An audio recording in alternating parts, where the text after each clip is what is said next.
Well, happy Easter, everybody. Thank you, thank you. He is risen. Amen. You can tell the Spirit's here tonight. You know, not even death can prevent Jesus from coming back to us and sharing his risen life with us. Can I get an amen for that? Amen. We tried to kill him. We killed him. And that didn't stop him from coming back to us and sharing his life. Now tonight, we will witness the baptism of Vincent. And we will welcome Bernice into our church. You see, the power of the risen Jesus has been at work in her life, and her family, and his family. And the Spirit has moved both of them to take this step tonight, to join us in our life with Christ. You see, to be baptized and to enter into the church is to be immersed in the life of Jesus the Messiah and the life of his people. It is to start a new life and a new relationship with Jesus. And we are here tonight to witness this beautiful thing. Now, perhaps Bernice or Vincent, perhaps some of your friends said to you, "What are you doing? What are you doing? Getting baptized and entering the Catholic Church? What are you doing?" And let's say some of our friends still say, what are you doing? Still going to that church? That's a tough question for us. But tonight, we're reminded of why being disciples of the risen Jesus is really good news. Here's a hint. It has everything to do with the resurrection of Jesus.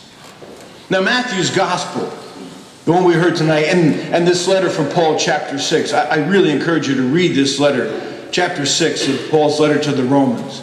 These two readings tonight really show us why it is great news to be a disciple of Jesus.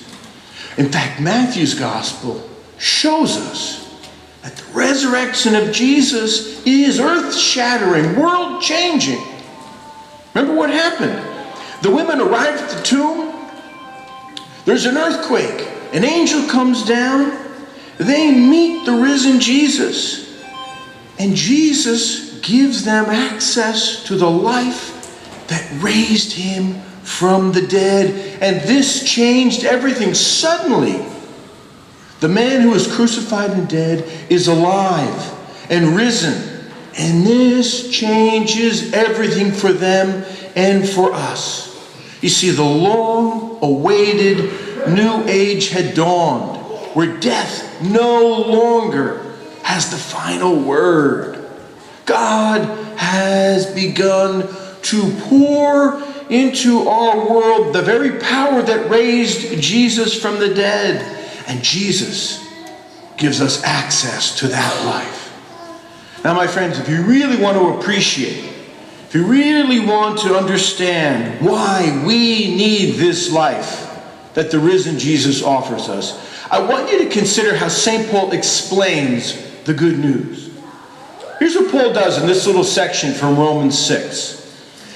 He says there is life without Jesus, and then there is life in Jesus.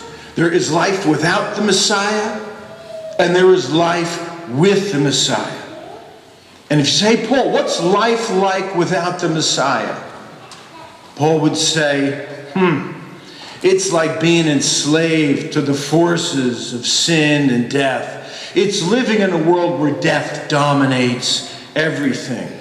Now, I know the world tells us that self-indulgence and sexual vice and drunkenness are fun and exciting things. Don't be fooled by the false advertising. Those are slave masters. Paul would say to us, life without Christ is slavery. And we know those masters because we've served some of them. Some of us are servants to our fears. Some of us are servants to our anger. Sometimes we serve the need to be noticed and recognized. How many of us have served under the slavery of bitterness or the need to control. Oh boy, and we serve our addictions. And this world in which people are enslaved by these forces, it creates a world of rivalry and jealousy and cruelty and indifference. But life in Jesus the Messiah is freedom from that enslavement. Jesus brings us this freedom. No longer are we slaves to sin and those old masters. No longer do we have to serve our bitterness or our pain or our anger, because Christ has freed us. Here's how Paul puts it.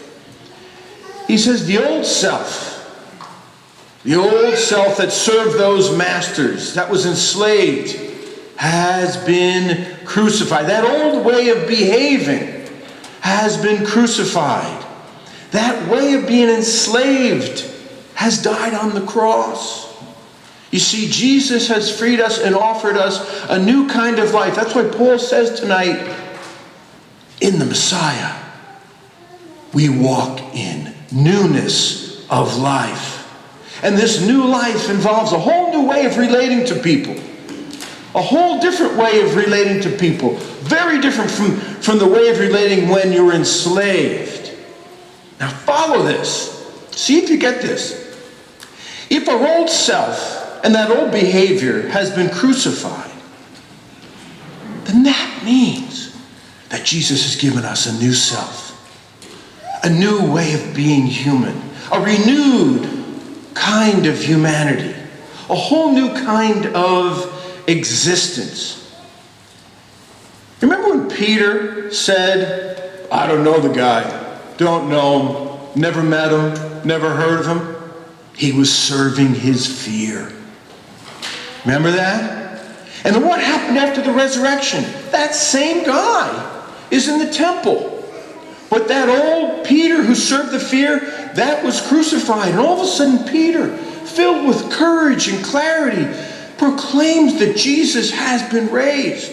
He's a new man with a whole new person, because he's been filled with the freedom that comes from the resurrection. He's living out of the new life of Christ. He's gone from being a slave to a free man. He's gone from living without Christ to living in Jesus. And what happened to Peter can happen to all of us. This is the new life that comes not from this world of slavery, but only from the next world, from heaven, into our world dominated by death and slavery. Jesus has brought the future. He's brought the life of heaven to liberate us and create us anew. This, my friends, is good news. And the Catholic community that Vincent and Bernice will enter into tonight, that community lives from this life that comes from Jesus. We are the people that live from the freedom of Christ. We are the people who live from borrowed life, from divine life. We are the people who are devoted to serve Jesus our King. And this life that the risen Jesus offers us, he will give to all of creation one day. And there'll be a new heaven and new earth. Now, who doesn't want to join this? And let me close with an image that may help you to appreciate this new life, this new freedom that the Lord gives us. I want you to imagine growing up in a poor, desperate condition where there was little food and the food was tasteless, and it was as if your whole world was black and white, no color. And people were always hungry and bitter and desperate and grabbing for what they could get and neglecting the needy.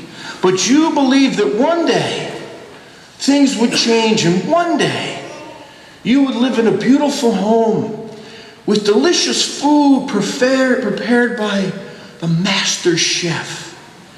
And when this master chef comes, suddenly your black and white world would be filled with color. And then suddenly this master chef comes.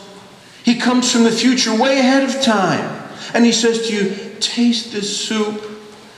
Taste this little piece of land. Drink this. And as you start to taste his food and drink his soup and taste his wine, you start to be filled with a new kind of life and energy. You feel renewed.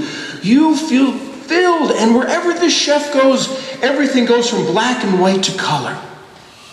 And you've discovered then that this chef has moved into your home ahead of time and has come to change your life and the world. My friends, Jesus is this divine chef, and he is inviting Vincent and Bernice and all of us to sit and taste and eat. Happy Easter.